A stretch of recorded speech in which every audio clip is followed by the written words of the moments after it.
Hey everyone, and welcome to the broadcast. What you're about to hear is based on a viral story circulating in the Midwest, compiled from chilling eyewitness reports.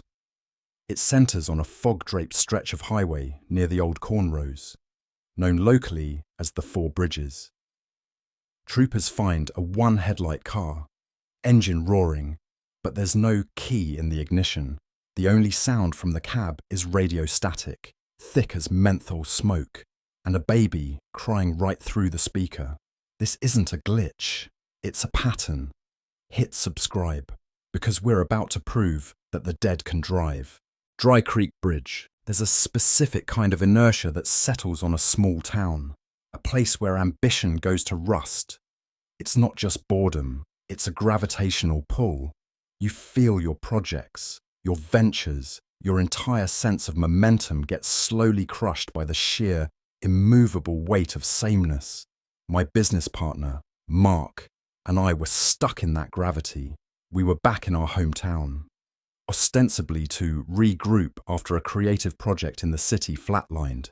In reality, we were broke, and our regrouping consisted of drinking cheap beer and staring at the peeling paint in my rented office. Mark, ever the tinkerer, had acquired a project of his own, a monumentally terrible late 80s Chevrolet S10. It was a study in oxidized primer grey, with a persistent tremor at idle and a smell of unburnt fuel that clung to your clothes.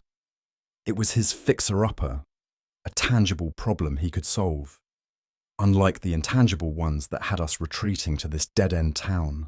The legend of Dry Creek Bridge was our local time killer. The kind of story every town has. It was built in 1921, a narrow iron truss thing that was now just a rusted artery for farm equipment. The story was boilerplate. A car crash, a drowning, a lingering spirit. The local kids would go out there, shut off their engines, and ask the ghost to start their car. The dare was inevitable. It came one stifling Tuesday night. The kind of night where the air itself feels stalled. Bet the S10 is the only thing that could scare that ghost, Mark said, tossing the keys on the table. I'm not doing a high school dare, Mark. It's not a dare, he said, with the false sincerity of a man pitching a bad idea. It's a field test, a change of scenery. Come on, what else are you doing?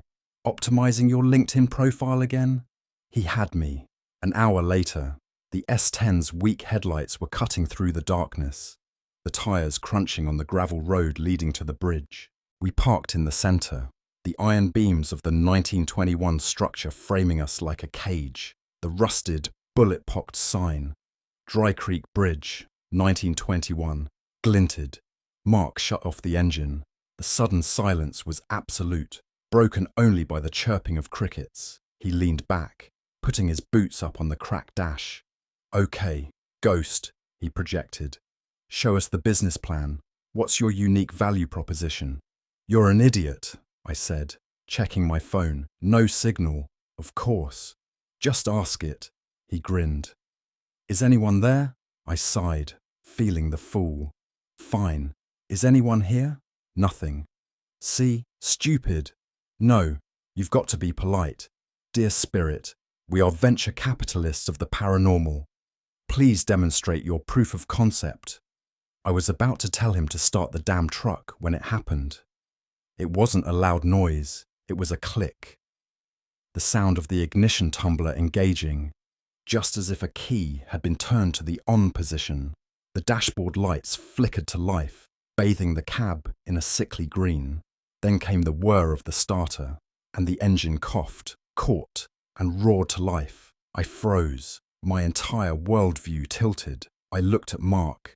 His face was pale in the dash light, his smile gone. Very funny, I said, my voice tight. How did you do that? Remote starter? On this piece of junk? Mark's voice was a half octave higher than normal. He slowly, theatrically, raised his right hand. The keys, the only keys, were dangling from his index finger. My blood went cold. Shut it off. I can't, he whispered. The keys aren't in. The engine idled. That familiar, uneven put-put thrum. But it sounded different now. It sounded like a heartbeat. We got out of that truck and walked the 3 miles back to town in silence. We tried to rationalize it. It had to be a short circuit, a 1 in a million electrical fault, a feature, not a bug. We were entrepreneurs. God damn it. We didn't believe in ghosts. We believed in faulty wiring and market opportunities. But the feature didn't stop. 2 days later, I was in my home office, trying to salvage a client call, when I heard it, the S10's engine turning over. I looked out the window. The truck was in the driveway, where I'd left it, keys in my pocket. It was idling, just sitting there, vibrating slightly, burping a faint cloud of blue smoke. I went out, furious. "Mark!" I yelled. I ripped open the driver's door. The cab was empty. The ignition was off, yet the engine was running. I stood there, staring at the impossible. The escalation became a systematic dismantling of our reality. It was no longer a one-time glitch. It was a feature set. I'd be sitting in the cab, tracing wires, trying to find the fault, and the door locks would suddenly engage. Click, click, click, click. A hard, metallic, definitive sound. I'd be trapped, my heart hammering, until, just as I was about to break the window, they'd click open again. It was toying with us. I started feeling it. You know that feeling when you're on a crowded train? That subtle awareness of another person's physical space. I'd be driving, and I'd get that feeling. I'd glance in the rearview mirror, my skin crawling, absolutely certain that someone was in the back seat. I'd slam the brakes, spin around, and find nothing but the torn vinyl and the smell of old oil. Mark, however, reacted differently. After the initial shock, his fear had given way to a dangerous, manic curiosity. This wasn't a problem to him anymore. It was a product. "We're looking at this all wrong," he announced one night, a new, bright-eyed fervor in his voice. "We're trying to debug it. We should be communicating with it. What if it's an interface?" That night, we were back at the bridge. This time, Mark brought a notepad. He'd established a protocol, a game mechanic. "We need a binary system," he explained, all business. A simple yes-no. He sat in the driver's seat. I stood outside, by the rusted sign. "Okay," Mark said to the empty dashboard. "We know you're here. We want to talk. If your answer is yes, rev the engine. Just one good rev. If it's no, click the door locks." Silence. "Are you the ghost from the bridge?" Mark asked. Click, click. My stomach tightened. "No." "Are you attached to this truck?" The response was instant and violent. "VV Rome!" The engine screamed, the whole truck shaking on its worn-out suspension. "Yes," a giddy, terrible laugh escaped Mark. He was high on it. "Holy shit," he breathed. He looked at me, his eyes wide. "We've got a direct line. We're beta testing the afterlife." For the next hour, they talked. It was a Q&A with the dead. "Were you human?" Click, click, sk. "Are you angry?" VV Rome. "Were you made?" A long pause. Then, VV Rome. I wanted it to stop. This felt wrong. This wasn't innovation, it was desecration. "Mark, that's enough. Let's go." "One more," he said, ignoring me. He leaned close to the steering wheel, his voice dropping to a conspiratorial whisper. "What do you want?" The truck's answer was not in the protocol. The high beam snapped on, bright white and sudden, slicing through the darkness. But they weren't aimed down the road. They were aimed sideways, raking across the dense, mature cornfield that bordered the creek. The light beams were like a stage spotlight, and in their glare, for just 1 second, I saw it. It wasn't a man. It wasn't a shadow. It was tall, impossibly tall, and pale, a sickly white, like a root pulled from the earth. It was standing just between 2 rows of corn, perfectly still, its proportions wrong. It wasn't looking at the trucks, it was looking at me. Then the headlights clicked off. The engine died. Silence. "Mark," I said, my voice barely a whisper. "We're done. We are taking this truck to the scrapyard. Now, for once." Mark agreed. He was white-knuckling the steering wheel, his breathing shallow. The game was over, but the S10 wasn't done playing. The next day, I was arranging the tow. Mark was nowhere to be found. I called his cell. Voicemail. I figured he was sleeping it off, spooked. Then the call came. The local sheriff. They found the S10. It was parked on Dry Creek Bridge, right in the middle, just as we had left it 2 nights before. The engine was idling. The driver's side door was wide open. The keys were on the dashboard. Mark was gone. They searched the creek. They searched the cornfields. They found nothing. He had simply vanished. That was 6 months ago. The S10 was impounded, and I've heard rumours that it was eventually auctioned for scrap. I closed the books on our venture and tried to move on, to get back to the city, to find work, but I can't shake the aftertaste. I now live in a high-rise apartment, 20 floors up. I tell myself I'm safe from dirt roads and rusted bridges, but some nights, when the city is quiet and the air is still, I'll be working late at my desk, and faintly, through the closed window, I'll hear it, that specific, uneven idle put-put thrum, and with it, the faint, rich smell of unburnt fuel and exhaust. Third bridge. There's a specific kind of arrogance that comes with being energy sensitive. You begin to see the world as a series of signals, patterns that others miss. You're not a ghost hunter in the vulgar, televised sense. You're more of an analyst, a reader of emotional sediment. You believe you can dip your toe into the darkness, measure its temperature, and pull back cleanly. You believe you are the observer, and the observed stays put. This is the mindset he carried to the third bridge. He was a man who understood energy, or so he thought. He wasn't a kid looking for a cheap thrill. He was drawn to the place by its reputation, not the simple ghost stories, but the weight of its history. This wasn't just a location. It was a deep, raw wound in the land. The history beat of the place was brutal, a toxic 1-2 punch. First, a massacre, the kind of foundational violence that bleeds into the bedrock and stains the water. The soil itself was soaked in primal anger, an old fury that had never dissipated. Then, decades later, came the modern tragedy, a car full of teenagers, too fast, too young, adding a layer of sharp, sudden grief and confusion to the simmering rage. The bridge was a battery, charged with 2 distinct, nightmarish frequencies. He went. Of course, the first few visits were purely analytical. He'd park, walk the span, and just listen. Not with his ears, but with that other sense, the one that felt like a pressure change in the skull. The first phenomenon was the drumming. It was distant, easy to dismiss. He'd stand at the concrete railing, the humid night air thick around him, and he'd hear it. Thump, thump, thump, thump, thump. A tribal, irregular beat.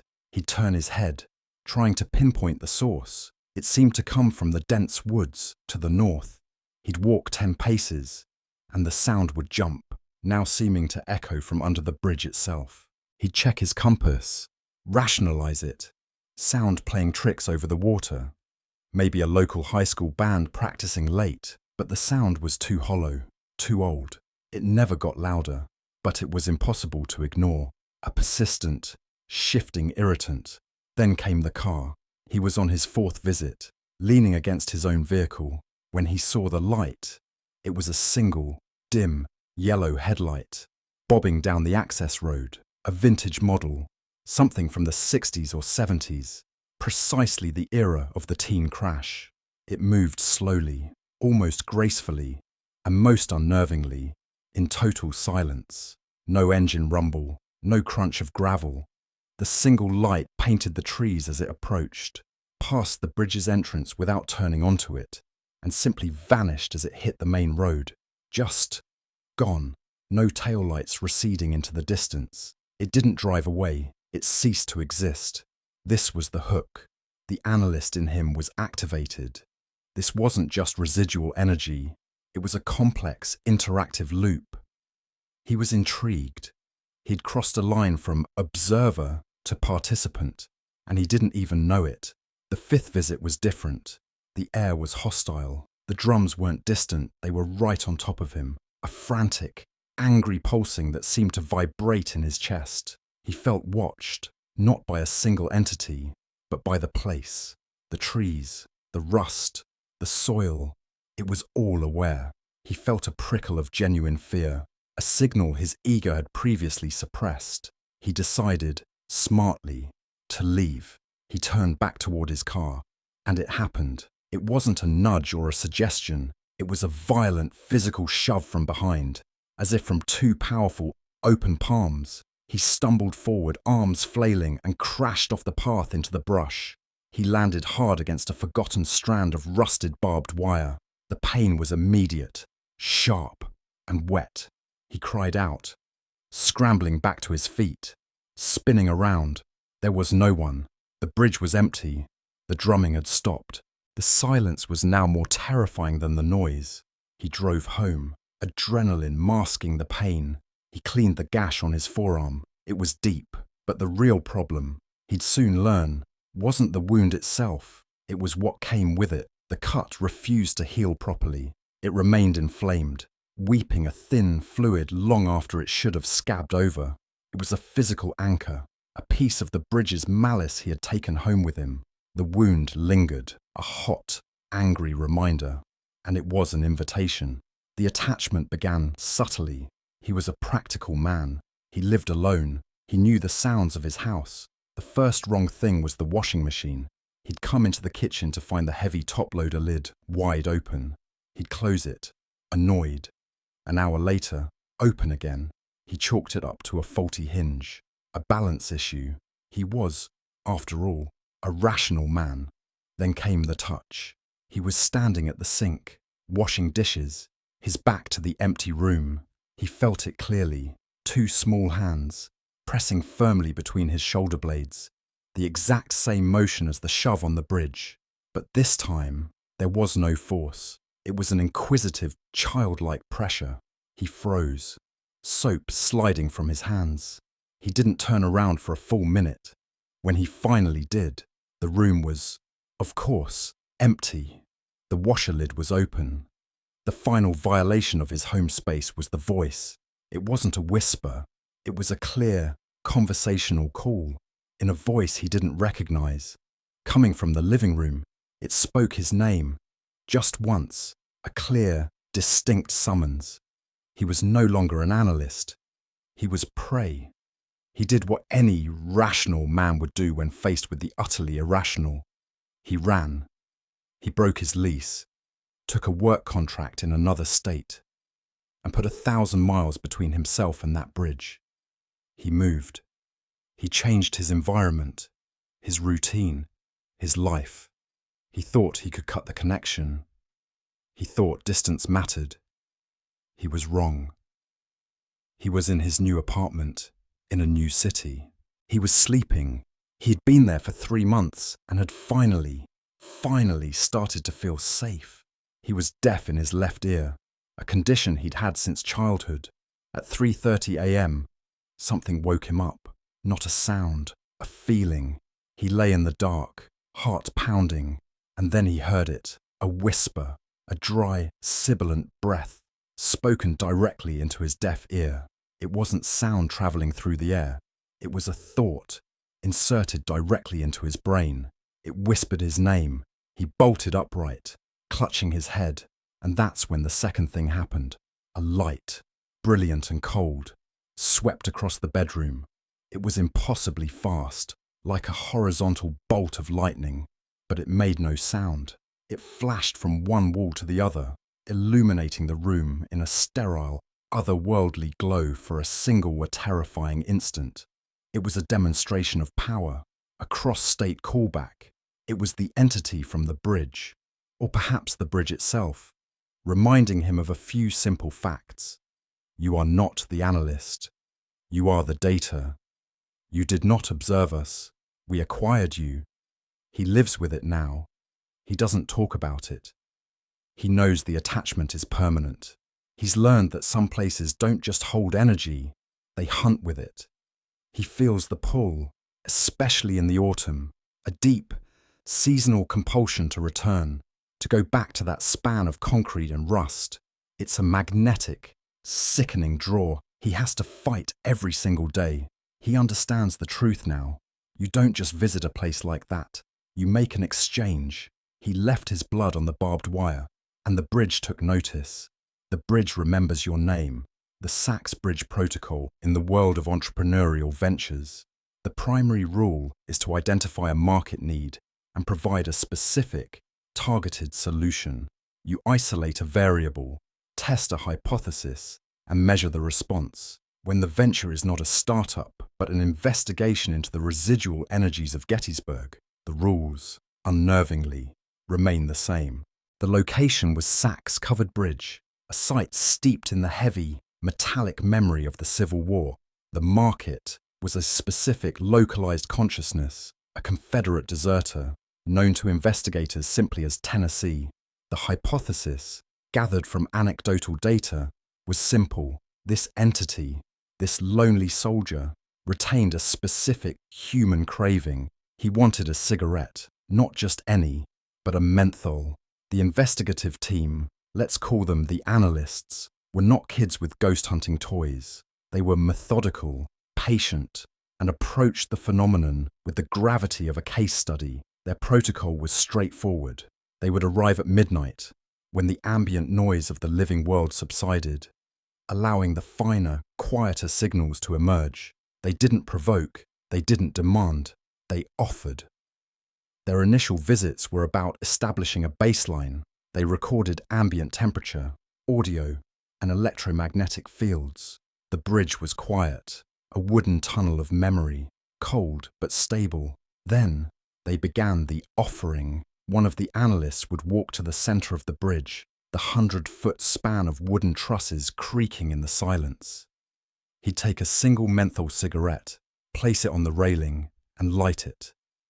The tiny orange ember was the only point of warmth in the oppressive dark. They would wait. The first response was physical, the temperature drop. It wasn't the gradual chill of a Pennsylvania night. It was a sudden, localized plunge, as if a refrigerator door had been swung open beside them. The data logger confirmed it. A 7-degree drop in a 5-foot radius, lasting mere seconds. This was the entity's acknowledgement. It was present. With the connection established, they deployed their audio equipment.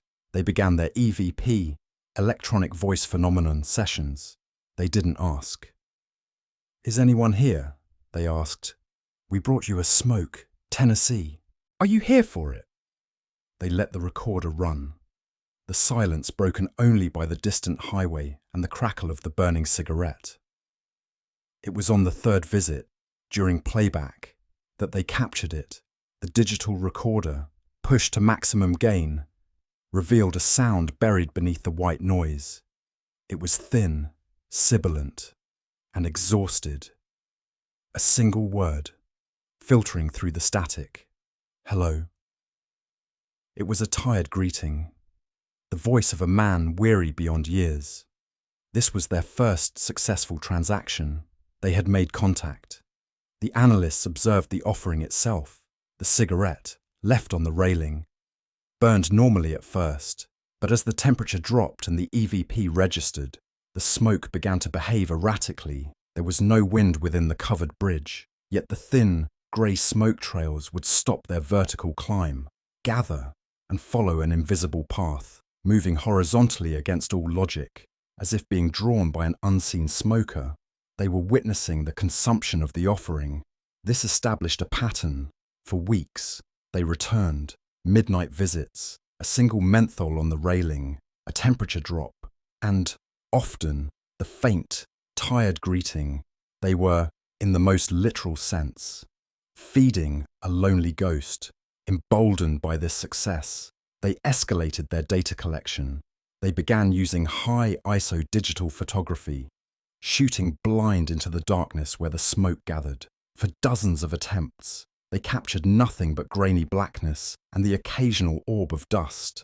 Then they got the money shot.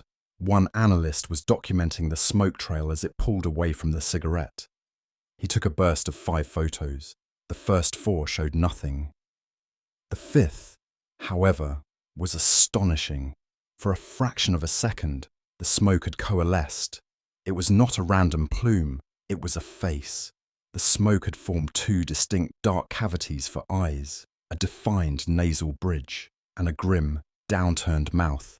It was a perfect momentary mask of smoke, staring directly at the camera before disappearing. This was their photo evidence. The interactions were escalating. The entity was becoming more comfortable, or perhaps more desperate, for the contact. The barrier between their world and his was thinning. The true escalation came tactilely. One of the lead analysts was leaning against the railing, watching the cigarette burn. He was wearing a heavy flannel shirt. Suddenly, he flinched. Stepping back abruptly, he checked his side, his face pale. He reported a shirt tug. It wasn't a snag on a nail. It wasn't a breeze. It was a distinct, intentional pull, a sharp pluck at the fabric of his shirt. Like someone trying to get his attention, the signal was no longer just auditory or visual, it was physical. Their contained experiment, their private line of communication, was a success. But success, as any entrepreneur knows, breeds competition, and competition ruins the market. Word of their ritual leaked. The bridge became a hotspot, not for methodical analysts, but for thrill-seeking tourists. The crowd disruption was immediate. Where the analysts had brought respectful silence, the new visitors brought noise, laughter, and blatant provocation. They left dozens of cigarettes, creating a chaotic noise floor. The specific, targeted nature of the communication was lost. Tennessee went silent. The temperature drops ceased. The EVPs captured nothing but the wind and the giggling of teenagers. The connection was severed. The analysts had lost their subject. Frustrated, the team decided to try one last time. Long after the tourists had gone, they returned to the bridge. This time, well after 2 a.m., the air was still. They placed the menthol on the railing, started their recorders, and waited. The cold returned, but this was wrong. It wasn't the localized, familiar chill of Tennessee. This was a heavy, wet, suffocating cold that enveloped the entire bridge. The analysts felt a sudden, crushing pressure in their chests. And then, at the far end of the road, just beyond the bridge's exit, a fog wall materialized. It was not a rolling mist. It was a flat, opaque curtain of white, rising 10 feet high and blocking the road completely. Where moments before there had been clear night, it was unnatural, static, and absolute. One of the analysts raised his camera. As he focused, he saw it. Standing just in front of the fog wall was a shadow figure. It was impossibly tall and thin, a silhouette of pure black against the white fog. But the most horrifying detail, the one that broke all laws of physics and reason, was its shadow. The team had powerful flashlights trained on it. The light illuminated the fog, illuminated the trees, and illuminated the asphalt, but the figure itself cast no shadow of its own. It was a void, an absence of light, a two-dimensional hole in the world. This was not the tired, lonely soldier. This was the wrong reply. The team had spent weeks cultivating a connection, like dialing a specific phone number, but the line had been left open. The signal had been broadcast, and something else, something much older and more predatory, had picked up the call. Call 1, get 2. They fled. They scrambled into their vehicle, threw their gear in the back, and reversed off the bridge, not daring to drive toward the figure in the fog. They drove the long way back, the 5 miles to the main highway, in absolute, terrified silence. They were halfway home, the highway lights providing a false sense of security, when the residue manifested. The driver, His hands white-knuckled on the wheel, sniffed the air. Then the analyst in the passenger seat caught it. A sharp, chemical smell. It grew stronger, filling the cabin of the car, acrid and unmistakable. It was the smell of menthol cigarettes. The car was filled with the scent, as if someone had just finished a pack. But no one in the group smoked. The windows were closed. The offering was miles behind them, back on the bridge, with the thing that had no shadow. The scent, the signal had followed them home. The venture had been successful, but the cost of acquisition was a hostile takeover they were completely unprepared for. Tanner Bridge, A. The problem with ambition, Robert reflected, was that it always seemed to demand more hours than the day reasonably held. It was gone 2 a.m, and the winding B road was his penance for trying to shave 20 minutes off the drive home. His eyes, dry and scratching from staring at spreadsheets and then the road, followed the hypnotic sweep of the wipers as they pushed the incessant British drizzle across the windscreen. He was a man of logic, a founder who believed that every problem had a solution, every risk a metric. The sign for Tanner Bridge appeared in the headlights, slick with rain and greened with algae. He'd heard of it. A local shortcut, mostly forgotten, and, if the pub stories were to be believed, possessing a certain reputation. Robert scoffed at the very idea. Reputation was just branding for a lack of data. He eased his Jaguar onto the narrow span. It was an old ironwork bridge, a Victorian relic that hummed under the pressure of his tyres. The fog was thicker here, rising from the unseen river below like breath. And then it came. It wasn't a thought. It was a physical, primal command, a silent scream that erupted from his gut and slammed into the base of his skull. Stop! Turn around. His foot flinched, hovering over the brake. His knuckles whitened on the steering wheel. It was the most profound sensation of pure undilto. He was a rational man. He was a startup owner, a content creator, a freelancer. His entire career was built on ignoring irrational fear and pushing forward. He was just tired. The coffee was wearing off. The road was unnerving. That was all. He pressed his foot back on the accelerator. A mistake. He was precisely mid-span, the point of perfect equilibrium between 2 banks of dark, sodden earth. When the car died, there was no stutter, no cough, no gentlemanly warning. It was as if a switch had been thrown. The engine noise vanished, replaced by an apoplectic, consuming silence. The dashboard, moments before a comforting green glow, went black. The wipers stopped, vertical. Like a salute of surrender, the world went mute. Robert sat perfectly still, the vestigial vibration of the engine fading from his feet. Right, he muttered, the sound startlingly loud in the cabin. Brilliant! He twisted the key. Nothing. Not a click, not a single whine from the starter. He tried the hazard lights. Dead. He tapped the horn. Silence. It wasn't key. But as if the entire electrical system had been surgically removed from the chassis, he was in a 2-ton metal box, suspended over a dark river, in the middle of nowhere, with no power. His logical mind started clicking through options. Call for breakdown cover. He reached for his phone. No signal. Of course, the high iron sides of the bridge, perhaps. Frustration, cold and sharp, pricked at him.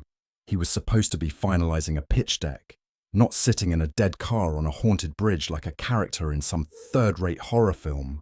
He sighed, rubbing the bridge of his nose, and his elbow brushed the central console. A crackle of static filled the car.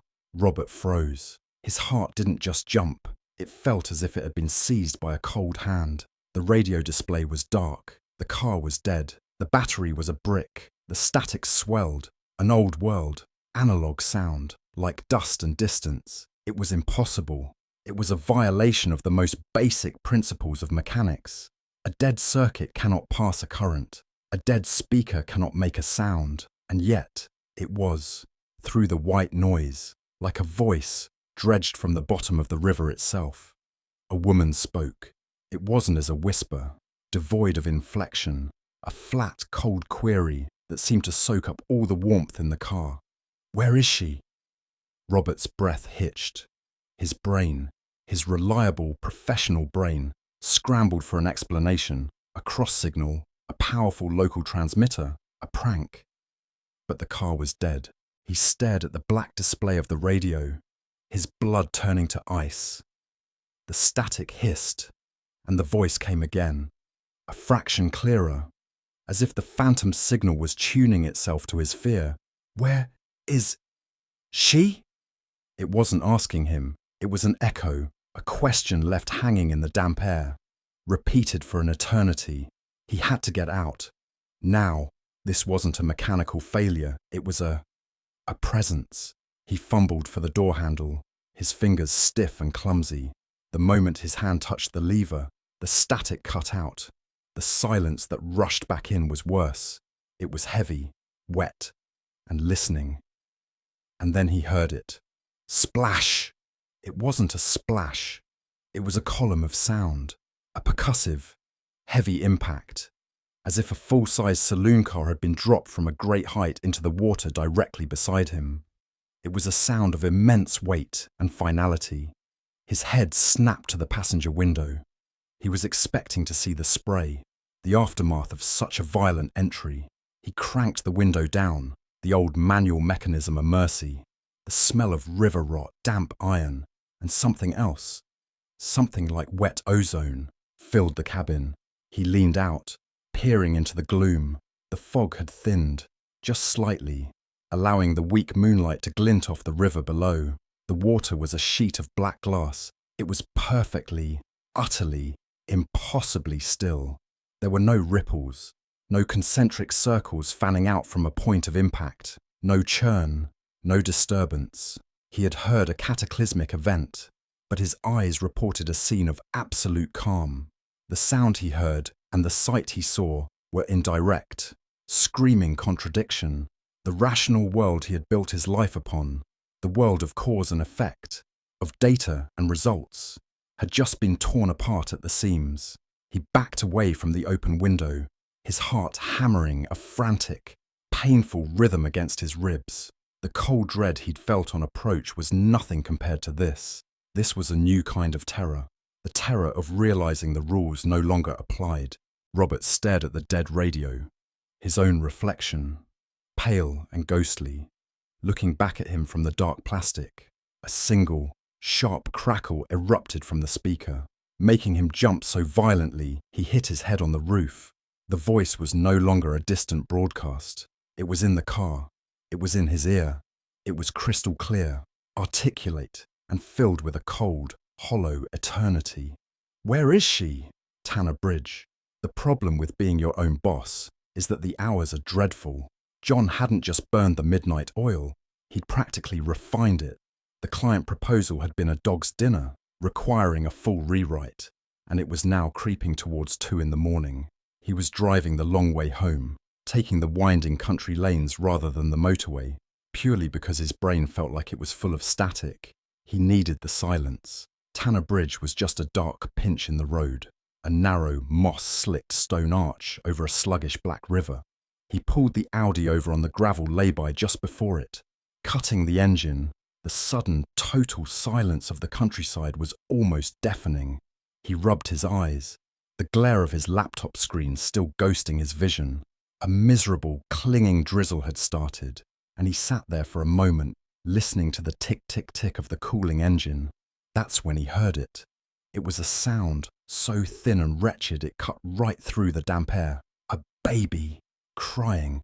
John froze, his fatigue evaporating, replaced by a cold spike of adrenaline. He was miles from the nearest village. He scanned the darkness.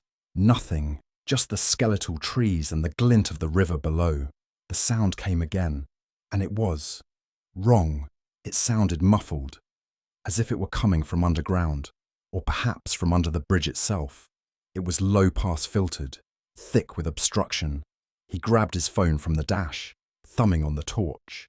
"This is bloody stupid," he muttered. But the sound was undeniably one of distress. He wasn't some daft teenager in a horror film. He was an adult.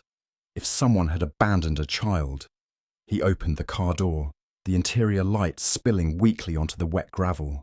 The air was cold, smelling of wet stone and something vaguely rotten, like a bin left out too long. "Hello?" he called out, his voice sounding unnervingly loud. The crying stopped. Complete silence. "See?" he told himself.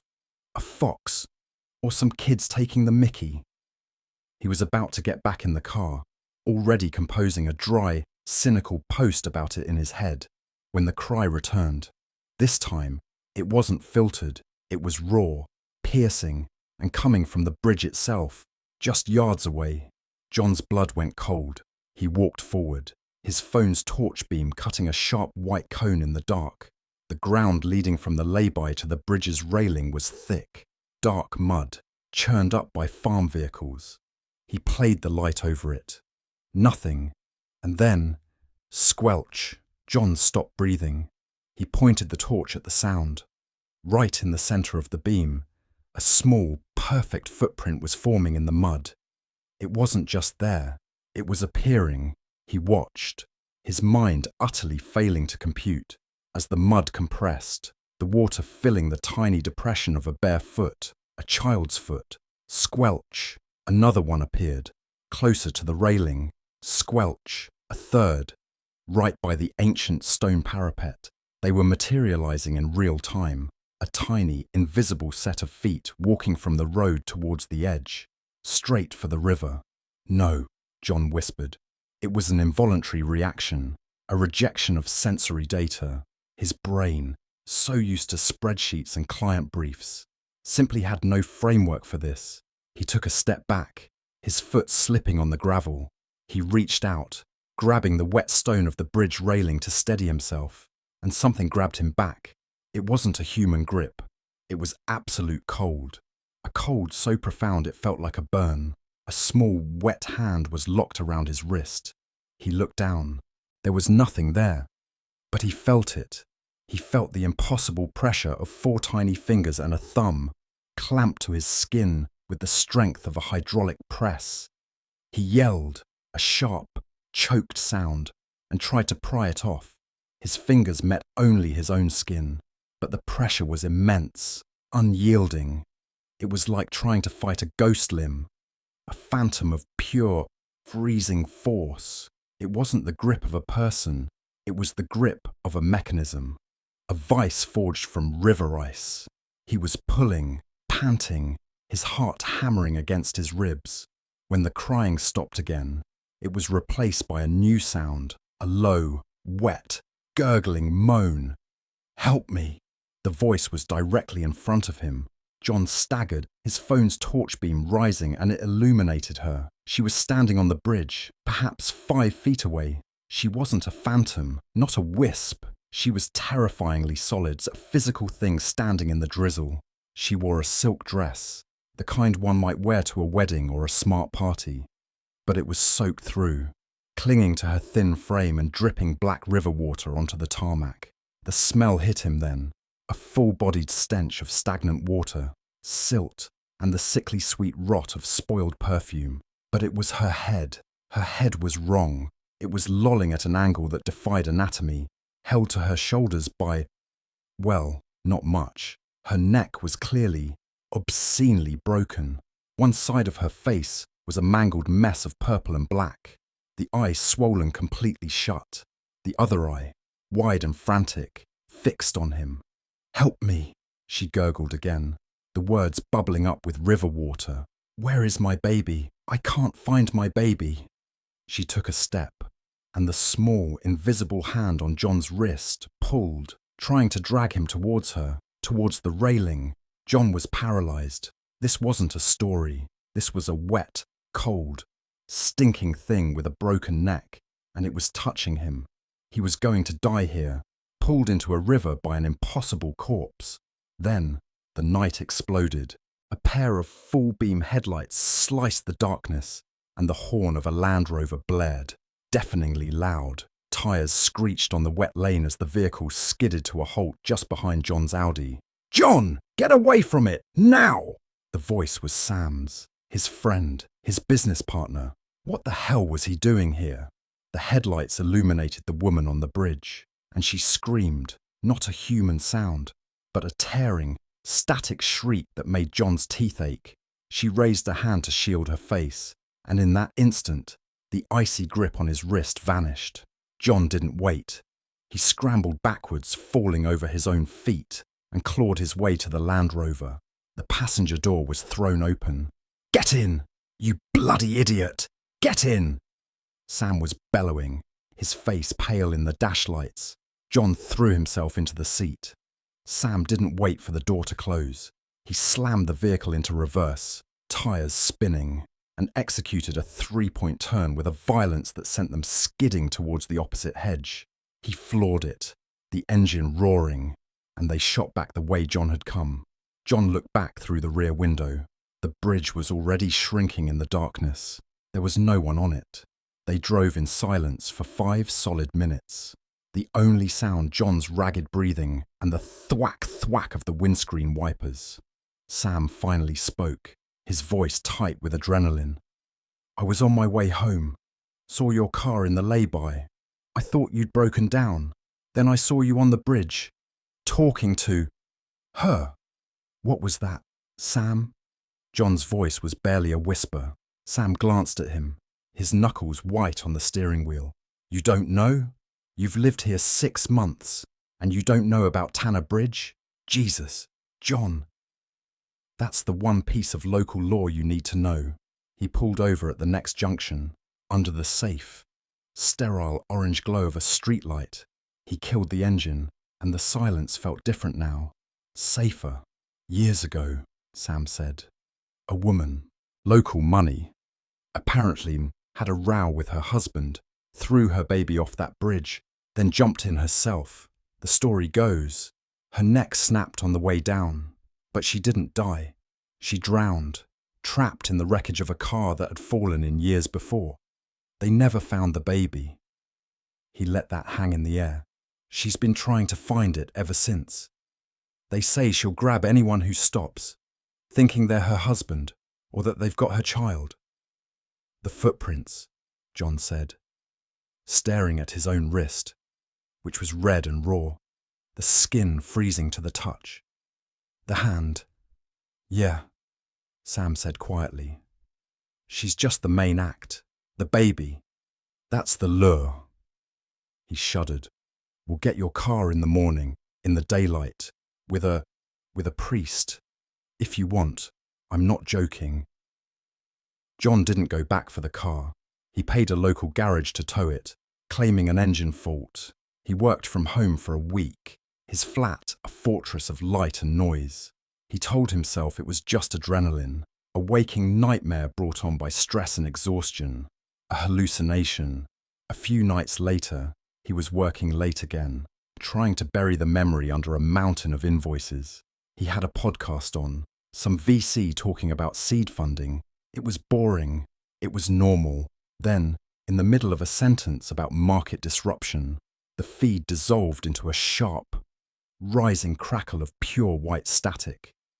John froze, his finger hovering over the mouse, and through the electronic hiss, a voice, thin, distant, and impossibly clear, spoke from his studio-grade speakers. "Where is she?" The operating system of fear in any hostile environment. Survival hinges on pattern recognition.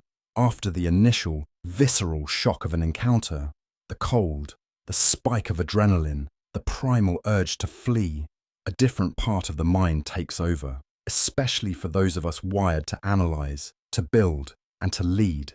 You stop seeing it as chaos. You start seeing the system. This is where the real, intelligent fear begins. It's not the fear of a monster in the dark. It's the fear of a system whose rules you don't understand. It's the realization that you are an unauthorized user in a secure network, and the firewall has just detected your presence. What follows isn't a story. It's the manual. It's the set of standard operating procedures for an environment that is not just haunted, but operational. These are the themes that lock into place, the motifs that repeat not because of memory, but because they are functions of the system itself. This is the rulebook. The The first rule of engagement is recognizing the invitation. You must understand that they do not cross into our world without a bridge. We build it for them. The system's first protocol is machine interference. We, as creators and entrepreneurs, are surrounded by our tools. We trust them. They are extensions of our will. A computer executes our code. A camera captures our vision. They are inanimate, logical, and obedient. The terror begins when they are not. When a machine moves on its own, it is not a glitch, it is a response. Think of a phone, battery dead for days, suddenly lighting up with a call from a number that doesn't exist. Think of a child's electronic toy, batteries corroded, suddenly playing its tinny melody in an empty room at 3 a.m, or the printer in your office, cold and disconnected, suddenly whirring to life, churning out a single blank page. This is the system's handshake. A presence has accepted a call you didn't know you made. It's using the most sterile, logical items in your life to prove it can bend your reality. It's not just moving a machine. It's demonstrating its access to the power grid, to the very laws of physics that you rely on. The machine moving isn't the entity. It's the confirmation that your environment is no longer secure. Someone or something is answering. Once you've accepted the call, knowingly or not, you become sensitive to the terrain. The second protocol is liminal spaces. In business, we understand jurisdiction. There are defined territories, markets, and boundaries. The same applies here. There are places that are not here and not there. They are the unsecured pathways, the DMZs of the psychical world. These are the thresholds, and crossing them is a conscious act.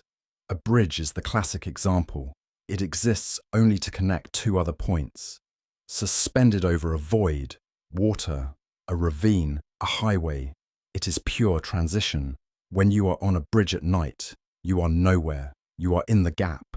Fog is a mobile threshold. It blurs the edges of the world, reducing your perception to an immediate, suffocating circle. It isolates you, removing the context of safe and unsafe. A fence, or even the neat, hypnotic rows of a cornfield, acts as a psychological barrier. The moment you step over that fence or into that row, you have given consent. You have left your jurisdiction and entered theirs. These spaces are their home turf, and they have the advantage. You are no longer a visitor, you are an invader, and the system's defenses will target you. This leads to the third protocol, sound as threat. This is the system's active defense mechanism. In our world, silence is a vacuum. It is the absence of noise. In their world, silence is the canvas. The sounds are the presence. Our primary sense for detecting danger is hearing, and this system hijacks it with terrifying precision. It's not the sudden jump scare bang. It's the sound that is wrong. It is the low, patient idle of a heavy engine outside your window, one that never arrives and never leaves. It's the sound of power in reserve, a threat of potential energy. It's the distant, methodical beat of drums, a primal rhythm that speaks of ritual and territory. It's the crackle of AM static from a radio that isn't plugged in, the sound of the veil itself, the white noise between frequencies where their voices are trying to find purchase. And worst of all, it's the cry of a baby. This is the system at its most cruel and efficient. It's a sound biologically engineered to trigger a compassionate, protective response in any healthy adult. You must investigate. You must help. But in this system, that instinct is a vulnerability. The sound is not a call for help. It is a lure. It is a trap, using your own humanity against you, while sound is the external threat. Scent memory is the internal one. This is Protocol 4. It's the proof of attachment. This is the most personal, the most insidious function. Sound and sight can be illusions. Scent is chemical. It is memory. It's the protocol that proves the entity isn't just with you, it's in you. It has accessed your core files. It's the sudden, overpowering smell of your grandfather's menthol cigarettes in a sealed car. It's the sharp tang of truck exhaust and grease in a clean, sterile apartment, years after the person who smelled that way is gone. This isn't a gentle, nostalgic haunting. This is a manifestation. The attachment, your grief, your memory, your connection has become a beacon. The scent is the proof that the connection is stable. The ghost isn't just visiting. It's using your own mind as a foothold to maintain its presence. The memory itself has become the anchor, and the scent is the chain. It's proof that you are the one keeping it here. This entire system, the machines, the spaces, the sounds, the scents, is designed to break you down, to lure you in, to make you engage, which brings us to the final, critical file, the survival rules. This is the SOP, the only thing that matters. If you find yourself inside this system, this is your only defense. Treat it like a binding contract. First, never ask for names, and never give yours. This is not a social introduction. In this system, a name is not a label, it is an address. It is a key. Giving your name is like handing a stranger the keys to your house, your car, and your safe. Asking for their name is an act of aggression. You are attempting to bind it, to gain power over it. The system will interpret this as a hostile act and will escalate its defenses immediately. You are not an equal, and any attempt to act as one is a fatal miscalculation. Second, never negotiate with a yes/no machine. This includes Ouija boards, pendulums, or even the crude one knock for yes, two for no game. You are not in a dialogue, you are in a trap. A yes/no format is a binary system, and you are not the one in control of the variables. The entity is not answering your questions, it is feeding you a script. It will tell you exactly what you want to hear, or exactly what you fear, to lead you toward the action it desires. It's a rigged game. The only winning move is not to play. Third, leave on the first impossible event. This is the most critical rule, the one that separates the living from the protagonist in a tragedy. This requires discipline. The first time you see something truly impossible, not a noise, not a feeling, but a violation of physics, the engagement is over. The cup that slides up the table, the door that opens against a 40 mph wind, the reflection in the mirror that moves a half second after you do, that is not a warning. That is the final confirmation that you are in their jurisdiction, and they are demonstrating their control. Do not investigate. Do not rationalize. Do not challenge. You have seen the red flag. Cut your losses. Terminate the project and get out. Staying is a non-verbal agreement to their terms. Fourth, don't bring offerings twice. The first offering, a bit of food, incense, a respectful gesture, can be seen as a courtesy, a peace offering to a landowner whose property you are on. The system may accept this as a toll. The second offering is a fatal error. The second time, it is no longer a gift. It is a payment. You have just entered into a transaction. You have established a pattern. You have become a reliable client. You have just signed a service agreement, and the system will now expect payment indefinitely. But the currency is no longer food or incense. The currency becomes your energy, your fear, your sanity, or your life. This is the rulebook. This is the architecture of the dread you feel. It's not chaos. It's a meticulously designed system, and it works. The question is whether you are smart enough and disciplined enough to disengage before you become a permanent part of it. So, what do you think? Is it just an echo, a trick of an overtired mind? Or is it the sound of something else?